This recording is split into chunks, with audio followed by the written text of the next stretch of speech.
हाँ तो भाई आप सही सुन रहे हो यार। मनी मिराज को लेके आ रहा है बहुत बड़ा खबर, यानी कि मनी मिराज ने कर दिया बहुत बड़ा हंगामा। पहले ही दफा ना में हिट पे हिट दे रहे हैं भाई फिल्म। तो आप सोच रहे हैं भाई मनी मिराज पहले ही दफा कैसे लगातार हिट देने लगे फिल्म। और मैं आपको बात करूं मलकम फिल्म का, तो वेखल फिल्म को आने से भाई खेसारी और पवन में मच गया है हंगामा, क्योंकि खेसारी और पवन को पीछे छोड़ने वाले हैं मनी मिराज। और मनी मिराज का मैं बात करूँ कि सीतामढ़ी देवरिया जहां तक आपको पटना और मुंबई में भी नहीं मिल रहे हैं टिकट। क्यों बोल रहा हूँ कि नहीं मिल रहे टिकट, भाई आप सुन सकते हैं न्यूज में, और आप लोग खुद सुन सकते हैं भाई मनी मिराज का मुंह से जो ऐसे ऐसे सवाल है। और मनी मिराज ने पहले दफा इतना बड़ा काम कैसे कर दिया।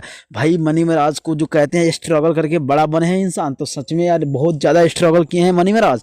सो मनी मिराज का मैं आपको बात करूं कि मनी मिराज एक ही फिल्म आया और खेसारी पवन का होश उड़ा यार, भोजपुरी ने फिर पहचान बनाया। हाँ भाई सही सुन रहे हो आप। मनी मिराज का लगातार एक फिल्म हिट आया और कॉमेडी लगातार हिट पे हिट आता है। तो भाई उसी को देखकर मनी मिराज का भी फिल्म बहुत ज्यादा हिट कर दिया। आप लोग क्या सोचते हैं कि मनी मिराज आने वाला दिन में सबसे ज्यादा सुपरस्टार बन सकते हैं? तो आप लोग कमेंट जरूर करना। अगर नए हो गए मनी मिराज का फैन हो गए तो एक नाइस कमेंट जरूर लिखना। नए होंगे तो चैनल को सब्सक्राइब करके जाना और कमेंट भी कर देना। ओके भाई, मिलता हूँ नेक्स्ट वीडियो में। जय हिंद, जय नेपाल।